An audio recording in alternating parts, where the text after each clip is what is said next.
নতুন বাংলাদেশ বিনির্মাণে বাংলাদেশের সকল স্তরের মানুষকে এগিয়ে আসতে হবে। গত 16 বছর আপনারা দেখেছেন যেভাবে একটি ফ্যাসিস্ট সরকার ফ্যাসিস্ট রিজম কায়েম করে বাংলাদেশকে ভঙ্গুর করেছিল।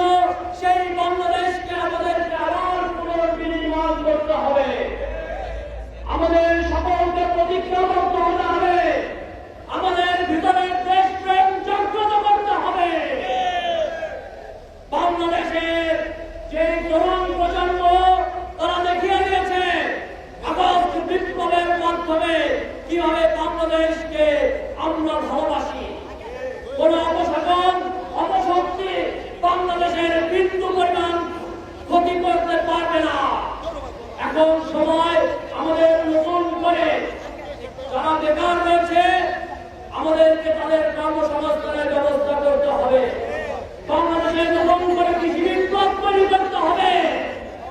আমাদেরকে খাদ্যে স্বয়ংসম্পূর্ণ হতে হবে।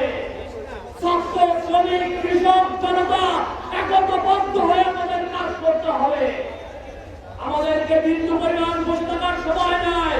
বিপ্লব হয়েছে কিন্তু এই বিপ্লবকে ধরে রাখার জন্য স্বাধীনতাকে ধরে রাখার জন্য আমাদেরকে কাজ করে যেতে হবে। আমাদেরকে অপরঞ্চ পরিশ্রম করতে হবে।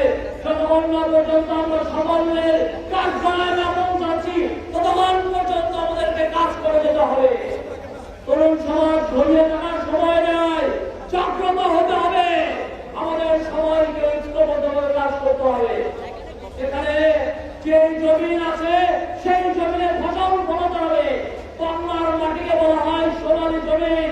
এই জমিনে যাই ফলাবেন সেটি সোনালী আঁশ হয়ে আগামী দিনে আমাদের জন্য সুফল হয়ে আনবে।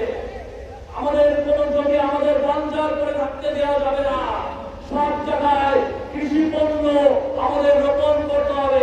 আমাদের অর্থনৈতিক সামর্থ্য অর্জন করতে হলে নিত্য প্রয়োজনীয় দ্রব্যের দাম কমাতে হলে আমাদেরকে অবশ্যই কৃষি বিপ্লবের দিকে আগাতে হবে।